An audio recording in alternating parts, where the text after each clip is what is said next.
warahmatullahi wabarakatuh. Jumpa lagi dengan channel Serambi Masjid, yang mana pada malam hari ini kita berada di sesi podcast Terompah Bahtom. Terompah yang akan membawa kita menuju dimensi kehidupan. Dengan saya Muhammad Zini Zabutal Hilmi. Dan saya Inayatul Fardia. Kita mulai podcast Terompah Bahtom pada malam hari ini. Baiklah, mari kita sambut narasumber kita pada malam hari ini, yaitu Bahtom. Selamat malam Bahtom. Selamat malam. Bagaimana kabarnya Bahtom? Alhamdulillah baik. Alhamdulillah baik ya Bahtom. Oke Mbak Tom, saya melihat Mbak Tom ini sangat aktif di NU. Ya. Nah, tentang perkembangan saat ini dan isu-isu terkini, banyak yang akan saya tanyakan kepada Mbak Tom. Terutama menjelang tentang 1 abad Nahdlatul Ulama ini. Saya dengar ada R20, terus ada NU Women, ada juga peradaban, narasi-narasi. Nah, yang ingin saya tanyakan pada kali ini adalah tentang narasi menghidupkan Gus Dur. Nah, tentang narasi menghidupkan Gus Dur itu maksudnya apa? Gitu. Begini ya, kalau kita bicara mengenai menghidupkan kembali Gus Dur, yang ini merupakan kata-kata sambutan awal dari Gus Yahya selaku Ketua PBNU. Beliau mengatakan bahwa program yang dicanangkan paling awal ini dinarasikan dengan menghidupkan Gus Dur. Gus Dur itu adalah seorang ulama, seorang kiai yang menurut saya nyaris sempurna. Kita tahu bahwa seorang ulama itu di bahunya harus memikul 3 paling tidak dimensi kehidupan. Yang pertama, seorang ulama itu harus memiliki kapasitas di dalam dimensi intelektual, yaitu kapasitas intelektual terutama keilmuan agama atau ilmu-ilmu keislaman. Dan yang kedua, seorang ulama atau seorang kiai itu harus mampu memiliki dimensi rohaniyah, dimensi spiritual. Dan yang ketiga, seorang ulama atau kiai itu mengemban dimensi kepemimpinan sosial. Nah, ketiga hal itu ada pada Gus Dur dengan nyaris sempurna. Gus Dur itu sangat menguasai khasanah ilmu-ilmu keagamaan yang menjadi turas daripada pondok pesantren. Jadi kitab-kitab pondok pesantren, ilmu-ilmu dasar di pondok pesantren itu seluruhnya dikuasai dengan sempurna oleh Gus Dur. Selain itu, Gus Dur itu juga melengkapi wawasannya dengan ilmu-ilmu sosial, ilmu politik, ilmu budaya, ilmu peradaban, sehingga nyaris seluruh dimensi kehidupan ini dapat dijangkau oleh Gus Dur secara intelektual. Ini dari sisi dimensi intelektual ini tidak ada seorang pun yang meragukan kapasitas Gus Dur. Lalu yang kedua, di sisi spiritual, Gus Dur ini juga seorang yang menggeluti dunia spiritual dengan sangat-sangat serius, sangat tinggi. Beliau kalau berbicara tentang hizib, macam-macam hizib, beliau hafal sekali, ada hizib nasor, hizib apalagi itu, berbicara tentang aurat-aurat, wirid-wirid, sholawat, macam-macam sholawat. Gus Dur itu tahu, bahkan sholawat yang tidak umum, yang kita tidak tahu. Ada sholawat Uhud misalkan, yang belum kita masih asing, itu Gus Dur tahu. Dunia spiritual Gus Dur juga menguasai. Belum lagi Gus Dur juga menguasai dimensi yang ketiga, yaitu dimensi kepemimpinan sosial. Kita tahu bahwa Gus Dur mampu mengaplikasikan wawasannya, mampu mewujudkan pikiran-pikirannya di dalam realitas kehidupan masyarakat. Bahkan Gus Dur dengan sempurna memicu perubahan yang terjadi di masyarakat. Sehingga Gus Dur ini adalah seorang ulama, seorang kiai yang saya bilang nyaris sempurna. Nah, oleh sebab itulah banyak di antara kita, banyak di antara masyarakat ini yang rindu sekali pada Gus Dur. Ini terbukti kata Ngainun Najib itu Gus Dur sebelum ditanya oleh malaikat kan, karena malaikat itu kalau nanya orang yang meninggal itu kan menunggu habisnya orang yang di kuburan itu. Setelah selesai suara, tidak lagi terdengar suara terompah orang-orang yang ke makom. Kalau Gus Dur sejak dimakamkan sampai sekarang belum pernah sepi, sehingga oleh malaikat ya belum ditanya, belum pernah sepi. Nah, itu menunjukkan betapa orang itu sangat rindu kepada Gus Dur.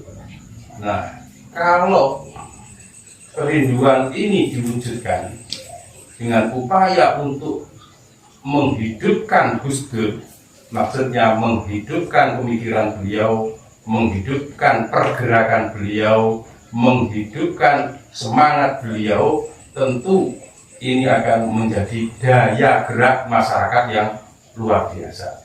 Karena itulah Gus Yahya menarasikan bagaimana NU pada era kepemimpinan beliau ini adalah dengan menghidupkan kembali Gus Dur, yaitu menghidupkan pemikirannya, menghidupkan pergerakannya, dan menghidupkan semangatnya. Jadi pada diri Gus Dur itu ada dua hal, yang satu idealisme dan yang kedua adalah visi. Idealisme Gus Dur adalah kemanusiaan global, kemanusiaan universal, dan visi beliau adalah transformasi masyarakat, membawa masyarakat ini ke arah yang lebih baik. Itu yang kita hidupkan, bukan Gus Durnya yang sudah wafat itu dihidupkan. Nah, kalau itu adanya di film-film, di dunia nyata tidak ada. Itu barangkali.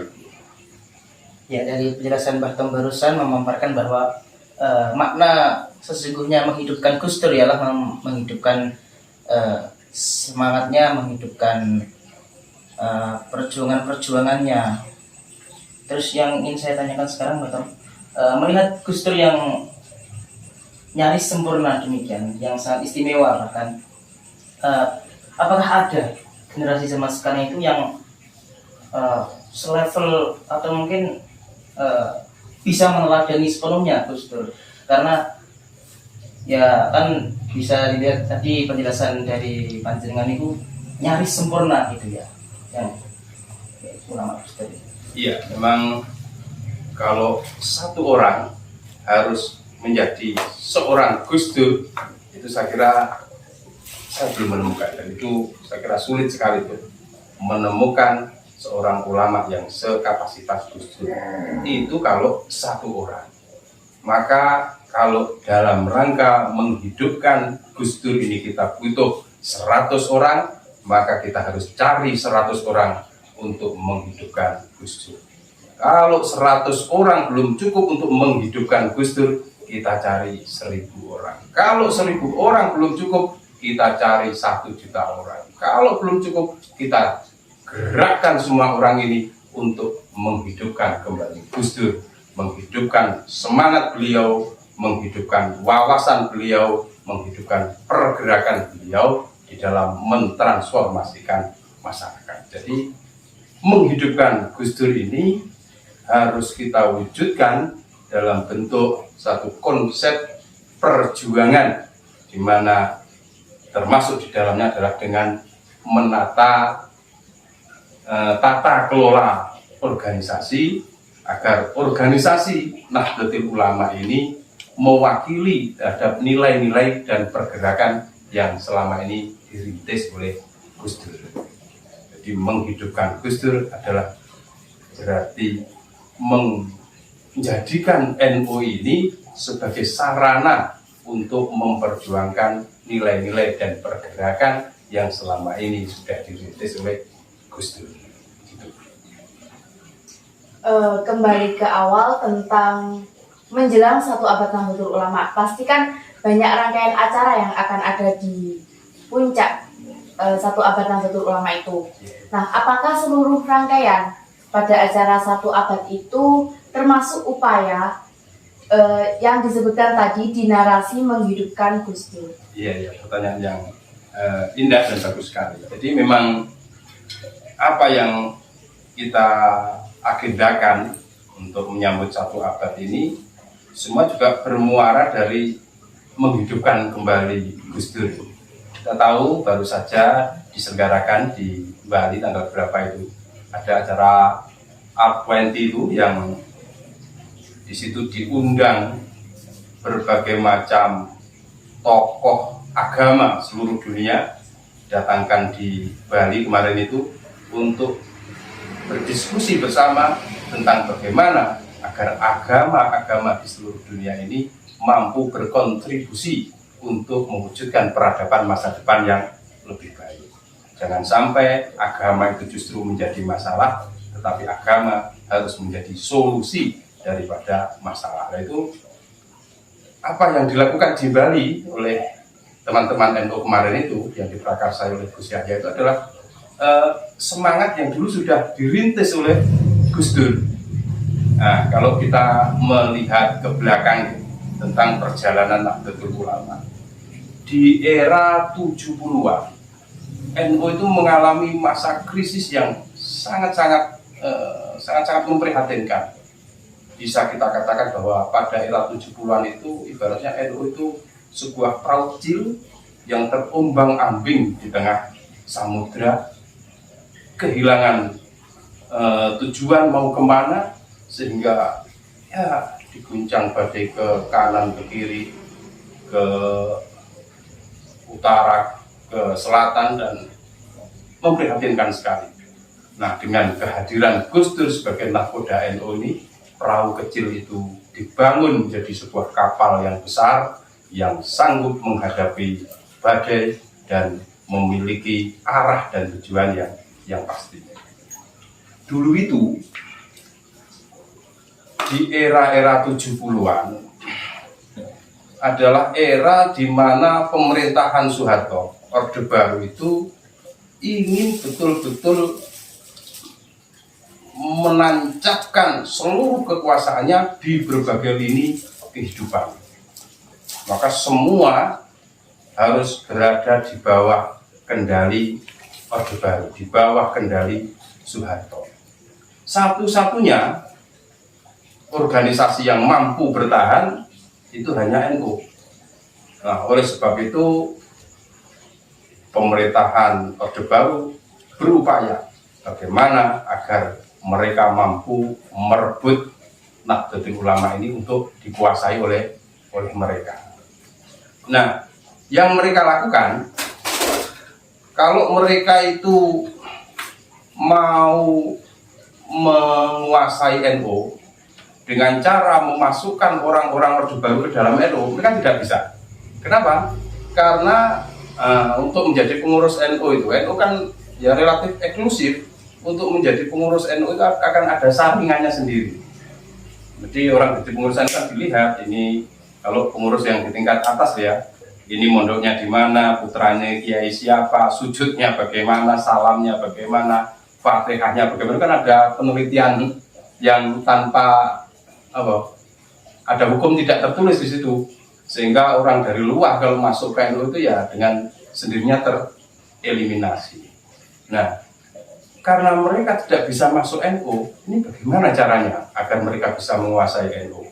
Caranya adalah NU ini harus dicairkan, NU harus dicairkan. Kekentalan NU ini harus dicairkan. Kalau ibaratnya NU itu sirup yang kental itu ya, supaya bisa menjadi cair bagaimana? Kayak banyu sing akeh, kasih air yang banyak, sehingga jiwa ke-NU-an, semangat ke-NU-annya akan menjadi hambar. Nah, itu bagaimana caranya? Caranya adalah dengan cara NU ini didorong untuk masuk ke dalam dunia politik, tapi mereka tidak memiliki kekuatan real di dalam politik. Nah, sehingga ketika itu, yaitu NU itu tidak jelas arahnya. Politik ya isuran duit kekuasaan karena seluruhnya ditentukan oleh Orde Baru. Tapi de facto NU itu adalah organisasi yang terikat dengan politik. Nah, inilah yang dirubah oleh Gus Dur.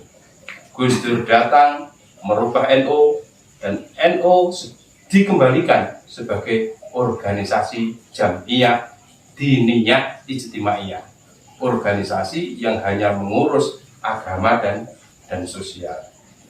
Ada seorang guru besar UGM, ya, saya masih ingat, itu namanya Ramlan Surbakti. Beliau mengatakan, apa yang telah dilakukan Gus Dur? NU yang dulunya sudah berada di ambang kehancuran itu, di tangan Gus Dur NU menjadi besar kembali. Aspirasi orang terhadap NU begitu menggelora, semua orang terserap ke dalam NU. Itu apa sebenarnya yang dilakukan oleh Gus Dur itu? Menurut Ramlan Surbakti, yang dilakukan oleh Gus Dur terhadap NU adalah karena NU dikembalikan kepada arus Indonesia. Kalau sebelum itu NU hanya mikir tentang NU sendiri, di kepemimpinan Gus Dur NU dijadikan sarana sebagai lahan perjuangan untuk memikirkan seluruh masyarakat Indonesia. Itulah diantaranya yang dilakukan oleh Gus Dur. Nah, itu sekarang ini sedang dilakukan oleh Gus Yahya, diantaranya adalah dengan kegiatan-kegiatan 1 abad ini. Ada A20, nanti sebentar lagi ada muktamar fikih peradaban, ada kemarin itu ada NU Women, ya, NU perempuan, NU dan lain sebagainya. Itu semua dilakukan adalah dalam rangka menghidupkan kembali nilai-nilai Gus Dur, perjuangan Gus Dur. Nah, itu. Oke, untuk yang terakhir kali nih Bang Tom, iki barangkali panjenengan gadah besar untuk Nahdlatul Ulama, khususnya di tingkat MWC maupun di tingkat ranting. Ya, terima kasih. Jadi apa yang dilakukan oleh PBNU di bawah komando Kiai Miftahul Akhyar dan Gus Yahya ini, yang dinarasikan dengan menghidupkan kembali Gus Dur, itu adalah upaya agar Nahdlatul Ulama ini mampu diperankan sebagai sebuah kendaraan untuk mentransformasikan masyarakat ini menuju ke arah yang lebih baik. Nah, oleh sebab itu maka ini harus kita hadapi, harus kita terima dengan cara pembenahan yang sungguh-sungguh terhadap sisi organisasi Nahdlatul Ulama. Karena bagaimanapun bagusnya pemikiran-pemikiran, bagaimanapun bagusnya satu cita-cita, itu harus tetap ditopang oleh tata kelola organisasi yang baik. Karena pemikiran besar ini tidak akan terwujud kalau tidak ditopang oleh tata kelola organisasi yang baik. Nah, kita yang di bawah ini harus juga memahami, belajar memahami tentang apa yang diterapkan oleh Gus Yahya dalam rangka memperbaiki organisasi Nahdlatul Ulama ini. Beliau berulang kali menyampaikan bahwa Nahdlatul Ulama yang sekarang ini menjadi prioritas programnya, yang pertama adalah terwujudnya koherensi organisasi. Apa itu koherensi organisasi? Yaitu suatu organisasi yang padu. Padu itu artinya NU itu harus menjadi suatu kesatuan yang utuh, di mana antara satu jenjang dengan jenjang yang lain, misalkan antara PBNU dengan ranting itu sambung, itu namanya kesatuan yang utuh. Juga antara lembaga dengan lembaga yang lain, misalkan lembaga takmir masjid, lembaga dakwah, lembaga lajisnu, itu semua harus saling terkait dan saling menguatkan. Juga antara satu banom dengan banom yang lain itu harus jelas segmentasinya, apa yang dikerjakan oleh Ansor, apa yang harus dikerjakan oleh Ibnu, IPBNU seperti Adik Ina ini, apa yang harus dikerjakan oleh Muslimat. Ini segmentasinya harus jelas dan saling menguatkan. Itulah tata kelola organisasi yang oleh Gus Yahya disebut dengan koherensi organisasi. Itu yang pertama, prioritas yang pertama. Prioritas yang kedua yang selalu ditekankan oleh Gus Yahya adalah bagaimana agar program-program NU dan seluruh banomnya itu mampu atau sampai kepada warga NU, mampu menjangkau kepentingan warga NU. Sehingga Gus Yahya itu mengatakan bahwa pengurus itu diibaratkan sebagai pemerintahan dan warga NU ini diibaratkan sebagai rakyat. Karena pengurus itu sebagai pemerintahan, dengan sendirinya pengurus ini adalah ulil amri, para pemimpin. Dan ada satu kaidah yang sering dikatakan oleh para ulama itu, tasarruful imam ala rakyat manutun bil maslahah. Imam, para pemimpin, itu tugas utamanya adalah menciptakan maslahah kepada rakyatnya. Oleh sebab itu, kepengurusan di dalam Nahdlatul Ulama ini harus mampu menciptakan maslahah untuk warganya. Nah, ini butuh tata kelola organisasi yang baik. Oleh sebab itu, lembaga-lembaga harus hidup. NU jangan hanya ngurusi agama saja, sisi sosialnya juga harus diurus. Kalau NU hanya mengurus agama saja, orang-orang yang pengen masuk NU yang belum kenal dengan itu takut. Aku ora iso ngaji, aku ora iso gawe kedung sing pantes dan lain sebagainya. Aku izin melo NU. Tapi kalau misalkan lembaga pertanian kita hidupkan, ambil zakat ini kita hidupkan, itu orang-orang yang orang kata iso maca Arab bareng masuk NU bisa, sehingga semuanya akan terwadahi oleh NU dalam rangka untuk memberikan maslahah kepada masyarakat. Itu yang saya pesankan. Jadi mari kita yang di bawah ini, di ranting-ranting Arum di MBC ini belajar tentang apa itu koherensi dan apa itu maslahah. Ini yang harus kita upayakan. Barangkali itu pesan saya. Oke, seperti yang disampaikan oleh Mbah Tom, bahwa pesan dari Mbah Tom untuk MBC dan ranting adalah bagaimana kita mengetahui, bagaimana kita memahami tentang koherensi dan juga kita memahami tentang maslahah. Jangan lupa pemikiran yang besar tidak akan terjadi dengan baik, tidak akan terlaksana dengan baik jika tidak ada pengorganisasian yang baik pula. Baik, barangkali demikian podcast Terompah Mahtom pada malam hari ini, yaitu bagaimana kita dalam menghidupkan kembali Gus Dur, yaitu dengan menghidupkan kembali semangat yang telah dirintis oleh Gus Dur. Demikianlah podcast Terompah Mahtom pada malam hari ini. Sampai jumpa di podcast-podcast berikutnya. Jangan lupa like, komen, dan subscribe. Semoga bermanfaat dunia dan akhirat. Dari saya Muhammad Zizanul Hilmi Dan saya Inayatul Fardia. mohon pamit. Wassalamualaikum warahmatullahi wabarakatuh.